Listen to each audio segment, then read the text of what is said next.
Part 2, Chapter 22, Alicia Berenson's Diary. August 2nd. It's even hotter today.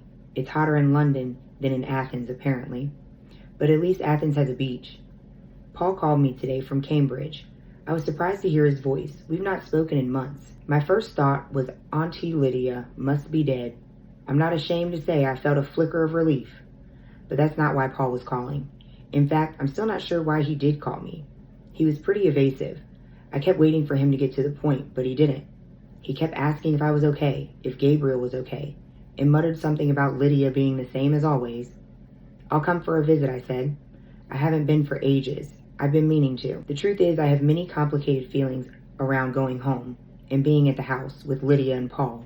So I avoid going back, and I end up feeling guilty, so I can't win either way. It would be nice to catch up, I said. I'll come see you soon. I'm just about to go out, so... Then Paul spoke so quietly I couldn't hear him. Sorry, can you repeat that? I said I'm in trouble, Alicia. I need your help. What's the matter? I can't talk about it on the phone. I need to see you. It's just, I'm not sure I can make it up to Cambridge at the minute. I'll come to you this afternoon, okay? Something in Paul's voice made me agree without thinking about it. He sounded desperate. Okay, are you sure you can't tell me about it now? I'll see you later. Paul hung up. I kept thinking about it for the rest of the morning. What could be serious enough that Paul would turn to me, of all people? Was it about Lydia, or the house perhaps? It didn't make sense. I wasn't able to get any work done after lunch. I blamed the heat, but in truth my mind was elsewhere. I hung around in the kitchen, glancing out the windows until I saw Paul on the street. He waved at me. Alicia, hi. The first thing that struck me was how terrible he looked. He'd lost a lot of weight, particularly around his face, the temples and jaw. He looked skeletal, unwell, exhausted, scared. We sat in the kitchen with the portable fan on. I offered him a beer, but he said he'd rather have something stronger, which surprised me because I don't remember him being much of a drinker. I poured him a whiskey, a small one, and he topped it up when he thought I wasn't looking. He didn't say anything at first. We sat there in silence for a moment. Then he repeated what he had said on the phone.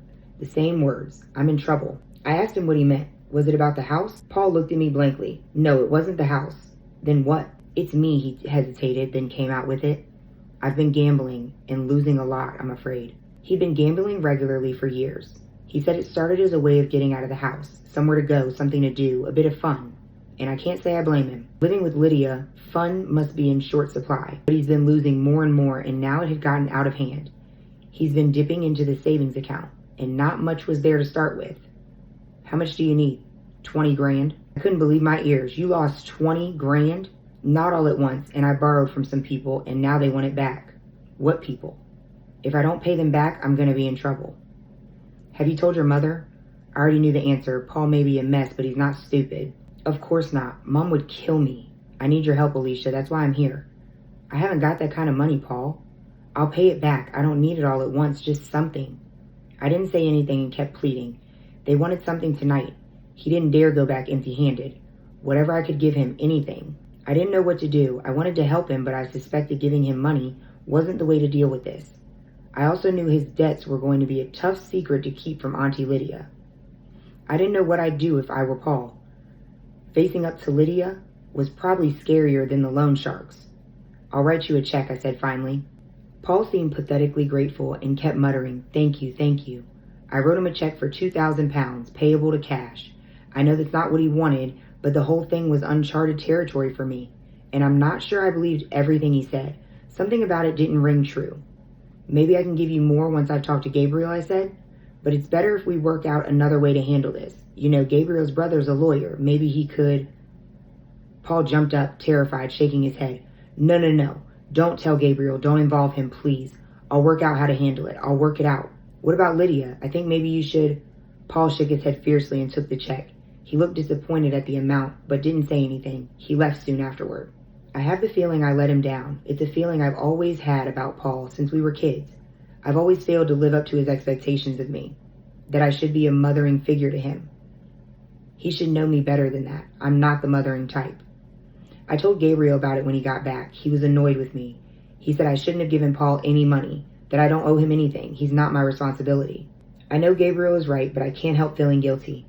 I escaped from that house and from Lydia. Paul didn't. He's still trapped there. He's still 8 years old. I want to help him, but I don't know how. August 6th. I've spent all day painting. experimenting with the background of the Jesus picture. I've been making sketches from the photos we took in Mexico. Red, cracked earth, dark, spiny shrubs, thinking about how to capture that heat, that intense dryness, and then I heard Jean Felix calling my name. I thought for a second about ignoring him, pretending I wasn't there, but then I heard the click of the gate, and it was too late. I stuck my head outside, and he was walking across the garden. He waved at me. "Hey, babes, am I disturbing you? Are you working?"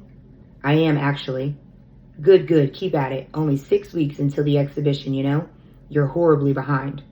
He laughed, that annoying laugh of his. My expression must have given me away because he added quickly, "Only joking, I'm not here to check up on you." I didn't say anything, I just went back into the studio, and he followed. He pulled up a chair in front of the fan. He lit a cigarette, and the smoke whirled around him in the breeze. I went back to the easel and picked up my brush. Jean Felix talked as I worked. He complained about the heat, saying London wasn't designed to cope with this kind of weather. He compared it unfavorably with Paris and other cities. I stopped listening after a while. He went on complaining, self-justifying, self-pitying, boring me to death. He never asked me anything. He doesn't have any actual interest in me. Even after all these years, I'm just a means to an end, an audience of the Jean Felix show. Maybe that's unkind. He's an old friend, and he's always been there for me. He's lonely, that's all. So am I. Well, I'd rather be lonely than be with the wrong person. That's why I never had any serious relationships before Gabriel. I was waiting for Gabriel, for someone real, as solid and true as the others were false. Jean Felix was always jealous of our relationship. He tried to hide it and still does, but it's obvious to me he hates Gabriel. He's always bitching about him, implying Gabriel's not as talented as I am, that he's vain and egocentric. I think Jean Felix believes that one day he will win me over to his side and I'll fall at his feet. But what he doesn't realize is that with every snide comment and bitchy remark, he drives me further into Gabriel's arms. Jean Felix is always alluding to our long friendship. It's the hold he has on me, the intensity of those early years when it was just us against the world.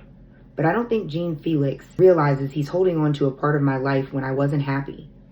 And any affection I have for Jean Felix is for that time. We're like a married couple who have fallen out of love. Today I realized just how much I dislike him. "I'm working," I said. "I need to get on with this, so if you don't mind." Jean Felix pulled a face. "Are you asking me to leave? I've been watching you paint since you first picked up a brush. If I've been a distraction all these years, you might have said something sooner. I'm saying something now." My face was feeling hot and I was getting angry. I couldn't control it. I tried to paint, but my hand was shaking. I could feel Jean Felix watching me. I could particularly hear his mind working, ticking, whirring, spinning. "I've upset you," he said at last. "Why?" "I just told you. You can't keep popping up over here like this. You need to text me or call first." I didn't realize I needed a written invitation to see my best friend. There was a pause. He'd taken it badly. I guess there was no other way to take it. I hadn't planned on telling him like this. I'd intended to break it to him more gently. But somehow I was unable to stop myself, and the funny thing is, I wanted to hurt him. I wanted to be brutal. "Jean Felix, listen." "I'm listening." "There's no easy way to say this, but after the show, it's time for a change." "Change of what?" "Change of gallery, for me." Jean Felix looked at me astonished. He looked like a little boy. I thought about to burst into tears, and I found myself feeling nothing but irritation. "It's time for a fresh start for both of us." "I see." He lit another cigarette. "And I suppose this is Gabriel's idea?" "Gabriel's got nothing to do with it. He hates my guts. Don't be stupid. He poisoned you against me. I've seen it happening. He's been doing it for years." "That's not true. What other explanation is there? What other reason could you have for stabbing me in the back?" "Don't be so dramatic. This is only about the gallery. It's not about you and me. We'll still be friends. We can still hang out. If I text or call first." He laughed and started talking fast as if he was trying to get it out before I could stop him. Wow. All this time I really believed in something, you know, in you and me. And now you've decided it was nothing, just like that? No one cares about you like I do, you know? No one. "Jean Felix, please. I can't believe you just decided like that. I've been waiting to tell you for a while." This was clearly the wrong thing to say. Jean Felix looked stunned. "What do you mean a while? How long?" "I don't know, a while. And you've been acting for me? Is that it? Christ, Alicia, don't end it like this. Don't discard me like this." "I'm not discarding you. Don't be so dramatic. We'll always be friends." "Let's just slow down here. You know why I came over? To ask you to the theater on Friday." He pulled 2 tickets from inside his jacket and showed them to me. They were for a tragedy by Euripides at the National. I'd like you to come with me. It's a more civilized way to say goodbye, don't you think? For old time's sake, don't say no. I hesitated. It was the last thing I wanted to do, but I didn't want to upset him further. I think I would have agreed to anything just to get him out of there, so I said yes. 10:30 p.m. When Gabriel got home, I talked to him about what happened with Jean Felix. He said he never understood our friendship anyways. He said Jean Felix is creepy, and he doesn't like the way he looks at me. And how is that? Like he owns you or something. I think you should leave the gallery now, before the show. I can't do that. It's too late. I don't want him to hate me. You don't know how vindictive he can be. It sounds like you're afraid of him. I'm not. It's just easier this way, to pull away gradually. The sooner the better. He's in love with you. You know that, don't you? I didn't argue, but Gabriel is wrong. Jean Felix isn't in love with me. He's more attached to my paintings than he is to me, which is another reason to get away from him. Jean Felix doesn't care about me at all. Gabriel was right about one thing, though. I am afraid of him.